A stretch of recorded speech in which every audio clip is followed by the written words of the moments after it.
My name is Michele Burton-Oatis, and I am one of the co-founders of New Orleans Video Voices. We became like submitted our nonprofit papers in 2009 after we completed a program with Caricia Castellani and Reach NOLA and St. Anna's Medical Mission. And basically it's teaching community members how to advocate their needs through film and doing participatory filmmaking. I was one of the first participants in Caricia's pilot program.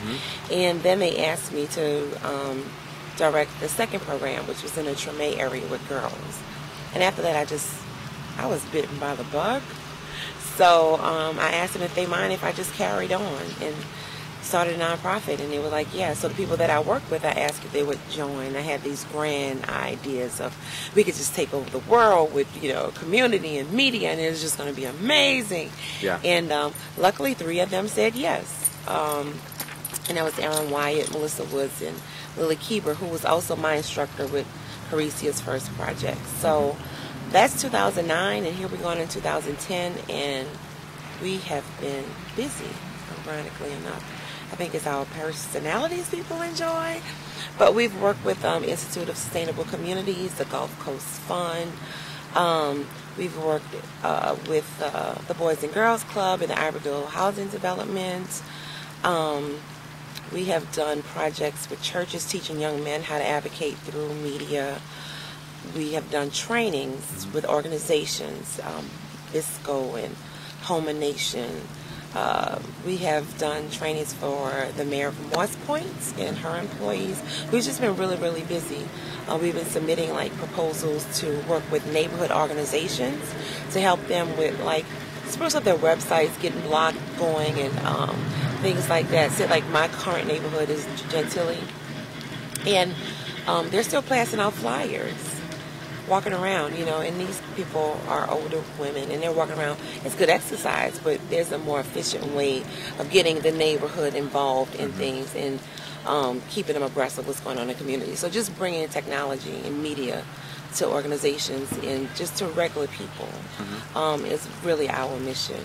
And so far we've been having a blast. So the idea is that you're giving cameras, digital cameras, or video cameras to people, to communities, and letting them tell their stories that way?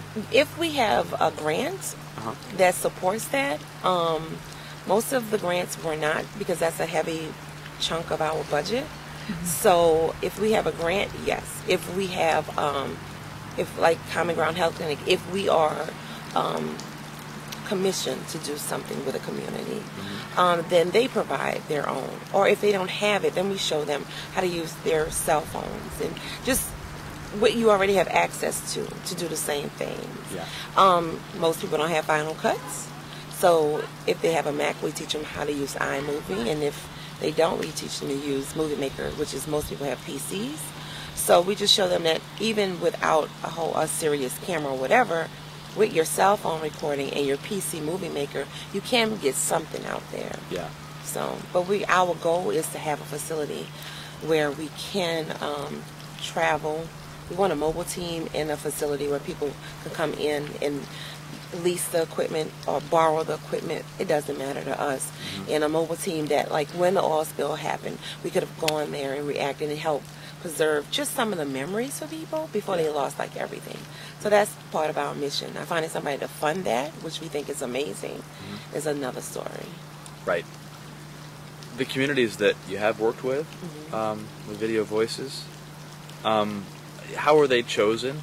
And what in particular about those communities made them, prime targets, or why do they have the need, especially for telling their own stories? The good thing is that we are so pliable that we can work in any environment. So more or less the communities pick us. We don't pick them. We work with anybody. So, and everyone has a need to tell, especially in current media. To me, current media is just shock media. It's just to scare you into watching or, scare you into doing things. So, and it's not really telling the true story. i.e. Katrina. I mean, what I saw on TV wasn't reflective of the community that I grew up in. It wasn't reflective of the people that I knew. Let's take the shot of the convention center. Yeah. Now, to most people are like, well, look at them, they're dirty or whatever, and they're acting irate, whatnot. But I mean, what would you be like if you were just stranded with no communication, not knowing? And the things that happened at night there was horrific. So what would you be like? But for me, I'm looking at that, and I can pick out people I know that I've either worked with, I've gone to school with, or lived in the neighborhood with. And I know those people. And that behavior was a behavior of please save me, a desperation. But the media projected it as something else, which was truly unfair to those people. It was at that point that I told my husband I wanted to do my own thing. And I got a camera. I put up a website, and I sat down on the sofa with some friends, and we started talking about some issues, and my husband recorded, and after that I figured I had no clue what to do with this stuff. Yeah. So it was lucky for me that Carisi and them and Regional came about with this project, because it taught me media skills. And that's, so anybody, back to your question, but everybody has a story to tell. Yeah. Every American has a story to tell that's unique, that is impactful, that can help. Just as basic Americans. Forgo all the crap about Republican, Democrats, all that stuff. Right. Just regular red, white, and blue people, right? Yeah. Has something to say. So why not afford them that opportunity? Is it profitable? No. No, I'm not making nowhere near the money. It's, it's here and there. Is it profitable in my being? Totally. Yeah. I'm a much better person. I'm richer in myself, which filtrates into my family. So my life is richer. I've had jobs. I was a teacher before Katrina, and I was in it to win it. So every year I was going to see the doctor for something because my body was just totally collapsing. But I wasn't spending time with my family. I wasn't living the life that I should have been living. Now I'm able to do those things, and I'm healthier for it. So that's interesting. I mean, what else did Hurricane Katrina mean for you? How did you experience it? Where were you? And how else did it change your life? I was in Memphis, Tennessee. My husband works at a hotel. I didn't know a storm was coming. We were closing. We had a bar. Are you from New Orleans originally? Born and raised. I had a bar, and my husband and I were closing that weekend. And I don't watch the news because it's depressing. Right. And I'm, busy doing my thing, and I call a friend to help me. She's like, Michele, we have a hurricane. I'm like, okay, well, are you still coming to the mall? Because I need help. Yeah. So I asked my husband, he was like, just go book some rooms and, pack 3 things and let's go. So I did that. I booked 5 rooms. I called my family and said, okay, we're going to Memphis. If anybody wants to go, fine. I didn't realize it was a Category 5 until that night when our customers were still there and we were watching the news. And that's New Orleans, right? Hurricane come, if there's a party that night, the hurricane's not till tomorrow. Right. You're going to party, right? So we're sitting in a bar, we're laughing and looking at the news, and everybody's making their plans, and we're swapping numbers, and I go back home, I'm exhausted. I throw 3 of the worst pieces of clothing I can find, I guess, in a suitcase, lock up my house, unplug all the things, lock up, and intend to be home in 3 days. Well, we get to Tennessee. What neighborhood? I live in Gentilly. Gentilly. I've always lived in Gentilly. Well, initially I was from the 8th Ward, which is on the other side of Franklin Overpass. When my father passed, we moved on the other side, because ironically, just over a bridge is a better neighborhood, right? Right. So we moved on the other side. But from that point on, we lived in Gentilly. Which, just give us a little context if you can for those who right don't off know. Legion Fields, between I-10, 610, and the lake. Okay. Or for those people who are little, between Humanity and Gentilly. Okay.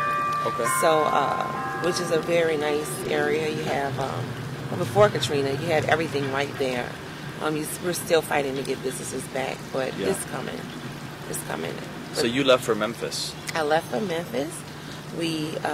My family members followed. I'm the oldest. I'm the oldest grandchild, and I'm the oldest from the mom. So, and my husband's the oldest in his, so we naturally take leave. So we rally up our family, and we head to Tennessee in cars. We check into the rooms, and everything is fine. All the kids are happy or whatever. And then the next morning you wake up, and you turn on the news, and you're looking at third world country, but you're like, wait, that's my people. Yeah. You know, and then it's just like, what now? At that point in time, everybody in my family was like, okay, you brought us here, now what? So I was able to figure out that if you texts were getting through, the phone wasn't. Right. So I started texting some friends of mine that were firemen, policemen, and just asking them, you know, were you able, you know, what about this area, whatnot. And a friend of mine was like, listen, I just passed your house in a boat, you know, so you're going to be there in a while. And I'm like, a boat? Okay. So it's like, okay, what's the plan? My sister-in-law lived in D.C. at the time, so we were able to contact her, and we found out that they would like pay for the hotel rooms and stuff. So just connecting with people I knew, we figured out, okay, we need to get places to stay. 2 days after the storm, my mom and I hopped in the car, and you know how they have those apartment guides. We looked in the apartment guides, best to start at letter A. We went into this subdivision called Cordova, went to the apartment complex, and was like, okay, seems like a nice area, you know, we need an elementary, a middle, and a high school for the children. And she was like, we have the best high schools in the area. Okay, then we need 3 apartments. My mom put up a credit card, and the next thing we know, we were moving our families into apartments. No furniture, no nothing. But we were all homeowners. So it was a big transition for all of us, from a hotel to an apartment with nothing. But then, you know, the aid started to come where you can get beds and all that kind of stuff, which we all set up shop. My original plan was to return back home. My husband came home 4 weeks after the storm. I wanted to return home. My mom did. We don't have kids. My sister lived in Slidell. She returned home with her kids.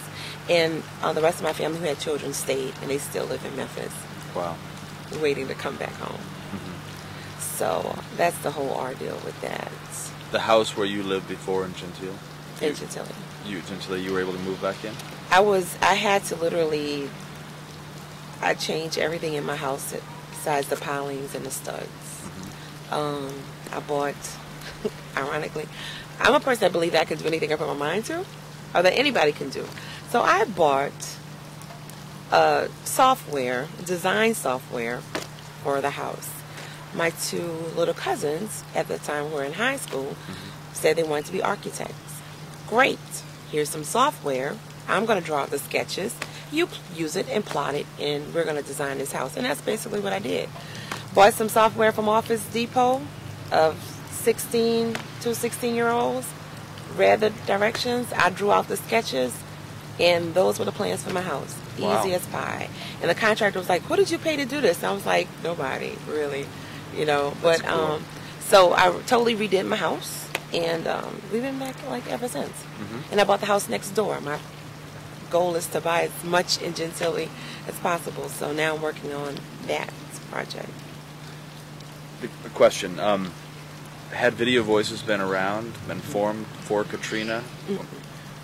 If it were alive and up and running when the storm hit, how would you have covered the storm? How would you have sent people out with cameras to cover the storms hitting or the aftermath? I would have snuck back earlier. We literally came home before my husband was able to come to work. We literally snuck back before we were supposed to. I remember driving on the interstate. My husband's friend or partner in the bar kind of went ahead of us, and he was like, okay, watch this exit, because I mean they were literally, you know, military and stuff with guns pointing at people. So he was like, don't take that exit, watch this exit, you might want to go on the street or whatever. So we snuck back in the city because we heard about the looting and stuff. And when we got to our exit, luckily the policemen were patrons of So, had New Orleans Video Voices been in effect, I would have snuck back way sooner. Yeah. Just to capture people's memories. It wasn't about capturing the demise of Right. it. It was about preserving something of people's culture and history and just memories of this is what your house looked like because it's going to look different. You know what I'm saying? Yeah. That kind of stuff. Unfortunately, by the time we got back, it was, I remember the grass was so dry that it would crunch. So we call it crunchy grass. There was no sound of anything, not a cricket, not a bird. There was a helicopter. It was just the eeriest feeling to just be here at night in total darkness from a city that was just like alive 24/7, you know. So if New Orleans Video Voices would have been there, I think, and I can say that this now, knowing the mindset I was in, I don't know, but I think that it would just be a task force of going to preserve some of the things about New Orleans that we all know. Just those picturesque things would have been our main focus. Right. Let's fast forward to the oil spill this summer. What are the stories that haven't been told or misportrayed in the mainstream media with respect to that, and with respect to Katrina for that matter?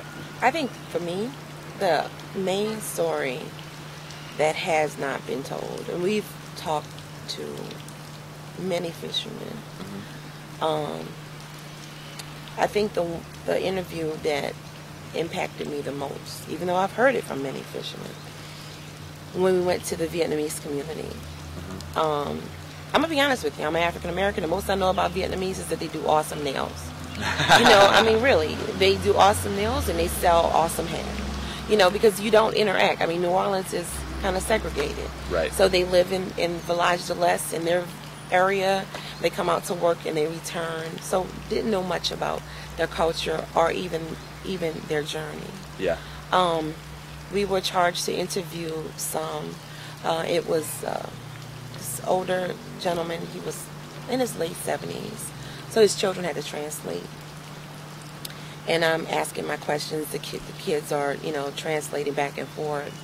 But there was just a time when I asked, okay, so now what? You know, what do you do now?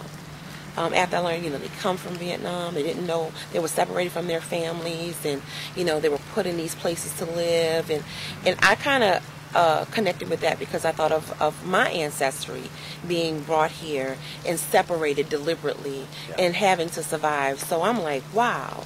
So, and then, but you do, for some kind of reason, you know, innately, we're humans, we manage. So here we are. This man is 70. They've come here, they've conquered, have a business, something to pass down to his children, and bam, something happens because somebody's greedy, right? Right. And they tell these people, okay, you can't fish, but you can do other things.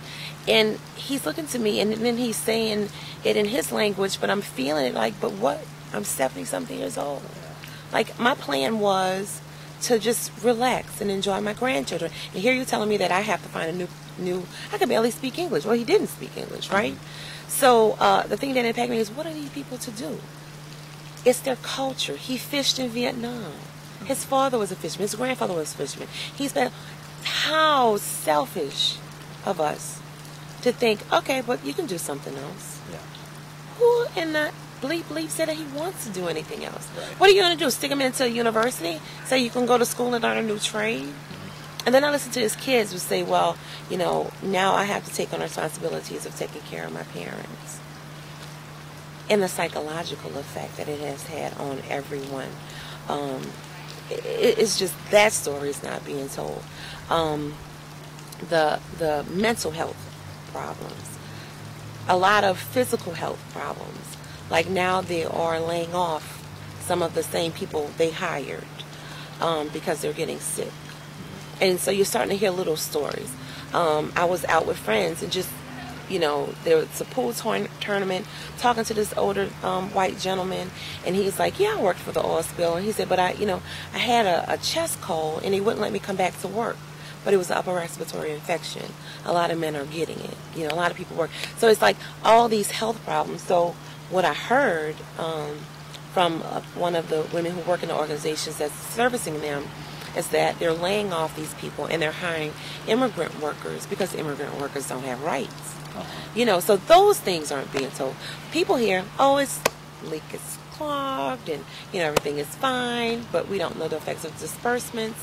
We don't know. I predict cancer out the wazoo, birth defects out of the wazoo. We're looking at divorce levels out of the wazoo. All of the things that's going to trickle down is going to be massive. So this is impacting the inner family as well. And it's also, and people who think that it doesn't affect them, it does. It will. It will. It's going to spread like a cancer. So never think because something's happening in another state that it doesn't affect you, because it does. Because we're all under the same little flag, right? Right. So it does, and what these people are experiencing will affect us all. And I think it saddens me that we've enjoyed the fruit of their labor for such a long time. Now their trees are barren, and now what? Just on to the next one? You know what I'm saying? Right. So those are the stories that aren't being told. What's really going on? The children, what are they to do? The next generation, their culture, what's happening to that? Who's going to help preserve that? That's what's missing. Speaking of which, where can the interviews, the videos, the video voices is done, and especially following the oil spill, can one view those on the website? Not on our website. Okay. Those were turned over to the Gulf Coast Fund and the Institute of Sustainable Communities. Okay. Can one view those on their site? Yeah, if they put them up, yeah. Okay. Yeah. And what is the Video Voices website? It's NewOrleansVideoVoices.org. And currently we have like our latest projects and some of our past projects. We're working on it always. Yeah. It's 3 females. So we always think this would be cute. This would be nice. But we have added 2 more people with our team.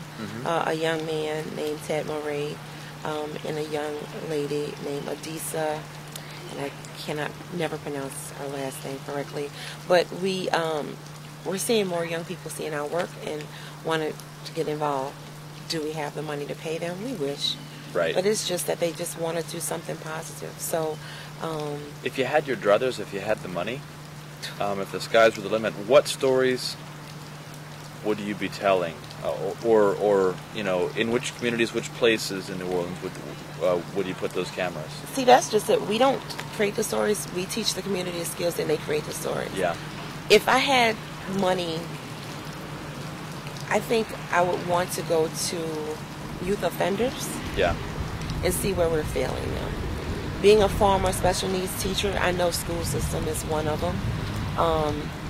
So it would definitely be to young youth offenders, to young moms, and seeing what step was missed and what we could have done as a society to help with that. What are we missing? I think we are quick to throw money into prison and quick to take money out of education. Right. If I could tell a story, I would go to our new immigrants and let them tell their story so people can understand why they risk so much to come here, the things that we take for granted. Yeah. If I had the money, man, I would go to the old folks' home and try to capture some of our history through those people. And unfortunately, we just set aside because they aren't as mobile or swift as we would like them to be. If I had the money, it would just give people who don't have that opportunity to just speak, and just, and I think that would soften us a bit. I think we just get so caught up in everything of our just daily grind, Right. and we just get so hard that we forget. And we don't see, eventually we all become old. So what is that going to be like? You know what I'm saying? Yeah. We were on that path of young, and so we didn't miss steps. But if we would have, what would that have been like? So I just keeping that at view would just be amazing. So that was what I would do. So what brought me down here was the Community Food Security Coalition. Yeah. We talked a bit about food earlier. I mean, what are the challenges that New Orleans residents face, especially working class, in terms of food access, healthy food, diets? I'll be honest with you. Healthy food is perceived to be expensive. And it is expensive. I mean, if you go to Whole Foods store, it's expensive. You go to Whole Foods because the food is healthy. Right. And then food in general is expensive. So you figure a middle-class family, like myself, it's my husband and and I have also my aunt and my nephew who came home after Katrina. So they're living with us until they get on their feet. So it's 4 adults in the house. For my husband and I, our regular monthly budget was $400 for food. You add 2 more people to it, it's a whole nother ball game, right? So the things that you would normally purchase just won't last as long.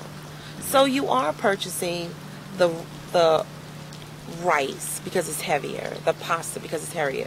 Now, consciously I purchase, because I'm a diabetic, I purchase brown rice. Right. And whole wheat pasta. Mm-hmm. That's more expensive, and I have to cook for 4 people. Mm-hmm. And when I cook, I have to make sure that it lasts. So you are cooking those meals that are going to wait in your stomach. So it could last. I can only imagine a single parent who cannot qualify for food stamps because she's doing what she's supposed to do, or she's blessed to have the job and the car and the home. And because she has those things, she can't get the food assistance for her children. So what are the things that you buy? In addition to that, if you're a working parent, do you have time to cook in the kitchen and do those kind of things that I grew up with? So the frozen foods are convenient for people in this fast-paced lifestyle. So there's so many things that's a factor of it. The diet the children are getting at school. They're getting the burgers, the hot dogs, the fries, or whatever. That's what they like. That's what they're eating. So if they're coming home and mama said, here's some grilled chicken breast and broccoli, they're not, you know what I'm saying? So it's just the holistic culture of food. In neighborhoods, especially in African American or lower economic neighborhoods, the lack of good food, grocery stores, I don't get it. I don't see how council members can okay 5 corner stores within a 3-mile radius, and they sell hot food and they sell meat, which is gross. Mm-hmm. I've looked at some of the reports of those. I mean, they failed inspections. Why haven't you closed them down? The meat cases are filthy, but it's walking distance. If you don't have a car, you're not catching a bus out of your area to buy meats. You're gonna walk or ride a bike. Something's close, right? Mm-hmm. And you're gonna buy that meat there with your food stamps and whatever else they have there. And it's just not, it's not fair. It's not fair. The city is receiving the taxes, okay, but the people, it's about people and the children. And let's not even talk about health care. So we feed them unhealthy, and then we don't even take care of them after that. So food is a big issue, especially in New Orleans, where everything is rich and good. Yeah. And if you don't make it rich and good, people let you know it's not rich and good. The way people get news and media, mm-hmm. and the way people get stories is changing. Not as much through newspapers anymore, right. More online. What role do videos play in that, you think? True. I mean, well, no, depending on the editor. Because some people can do some creative edits. I think video aids with this new technology bug we all have. Mm-hmm. We want to see. You can read it. We want to see. Now, to me, that's a good thing and a bad thing. It's a good thing because you can read me personally, I read the expressions on people's faces. Mm-hmm. I look to see if they're telling me the truth or a lie. If you're looking away, I think you're lying to me. If you look me straight at me, mm-hmm. It's good stuff. But also, then it takes away the imagination, I think. Then from reading and invoking your own feeling. When you read something, you can invoke your own feeling into it. So I think it's a double-edged sword. But I don't discount media. I think if Jack hit the ball, Then with the video, I can see that, yeah, but it took 3 swings, right? In the newspaper, if you jacket the ball, you can leave out that it took 3 swings. There's just being, I think we like that eyewitness seeing kind of stuff. So it helps. It helps. What else are you working on? What else is consuming your time right now? I also have a cupcake business. Again, like I said, I wake up and think I can do it all. Beginning of there's only 24 hours in a day, right? Right. So me and God is talking about adding 2 more hours for nice. everybody. But yeah, so that came from New Orleans Video Voices.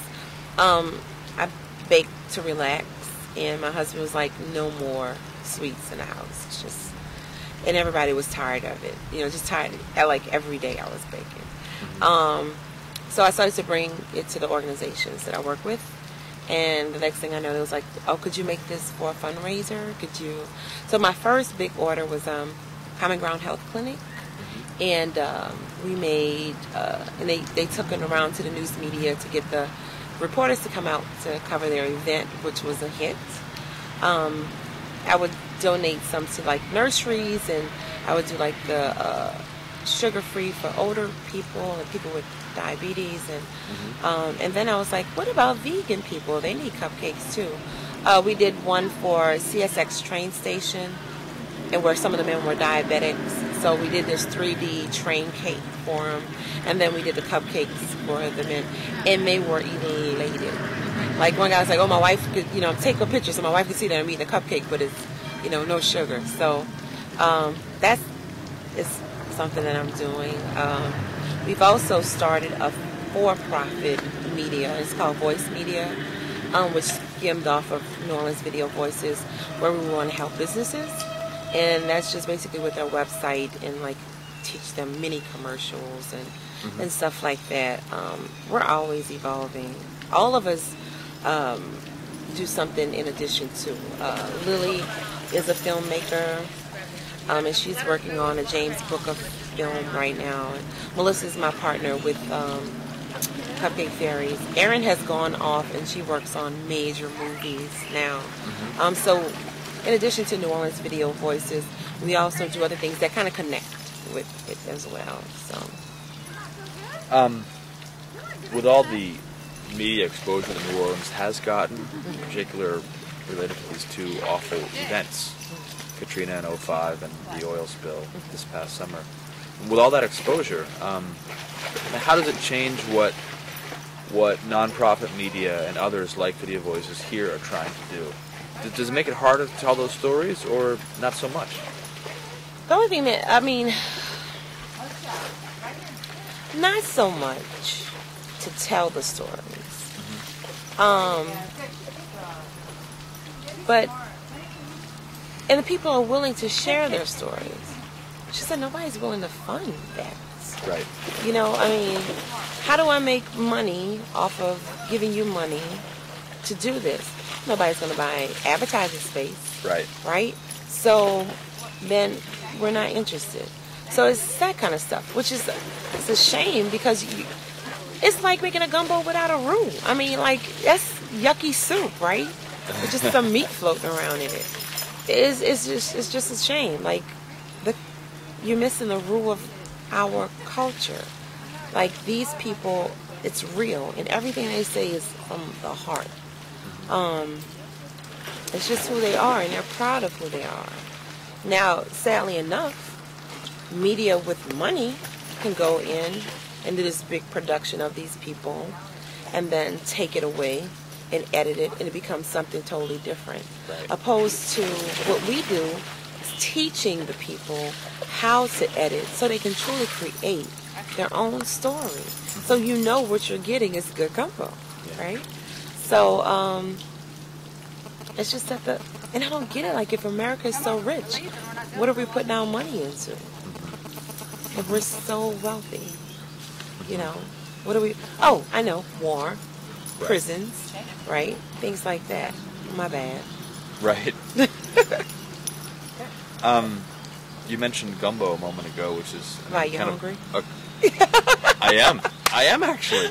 I've got time for one good long lunch before I hit the airport. But so, I mean, a gumbo is basically a cornucopia of a whole bunch of different things, right? Rice-based and with seafood and sausage. Did I get that right? You could do it one of two ways.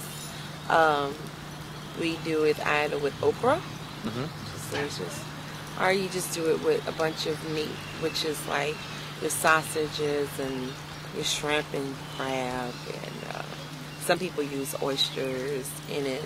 It depends, like what do you have in the fridge? You got some chicken, and put that in there.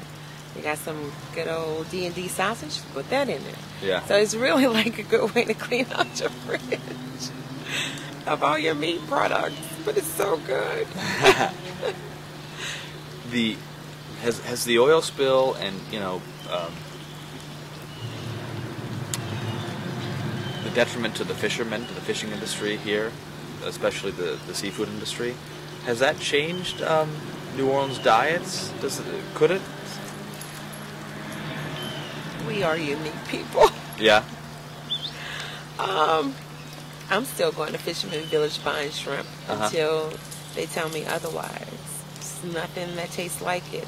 Am I afraid of what may happen? Not really. You got to know your fishermen. Yeah. And your shrimpmen. You have to trust that they're getting them in safe waters. So it's a dialogue.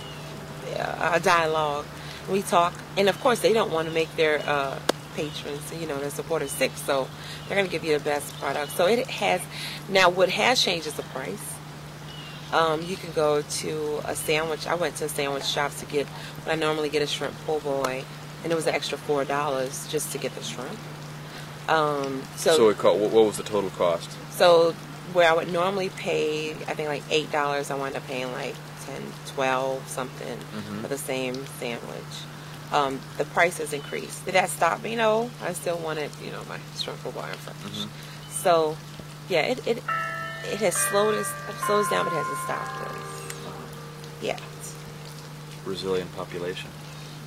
What about Brazil? No, resilient. Oh, resilient people. Yeah, so it hasn't stopped us yet. I'll tell you one thing. I think it takes a lot to stop an American, but it takes a hell of a lot to stop a New Orleanian. I mean, just look at what we're all mixed with, right? So, I mean, Cajuns, the Indians, the Africans, and all the vile of the Spanish in England. So, we're a tough group of people. Amen. So, yeah, it would take a lot to stop us. Anything else you want to add? No, I donate money to media. Donate money to the arts to preserve our cultures. And let's stop the division. I think that's what's hurting us most in America. That we're so worried about our differences that we don't see how much we're alike. Yeah. If we can put that aside, political parties and race and all that other foolishness, we would be a stronger country for it. That's about it. Come visit New Orleans. Yes.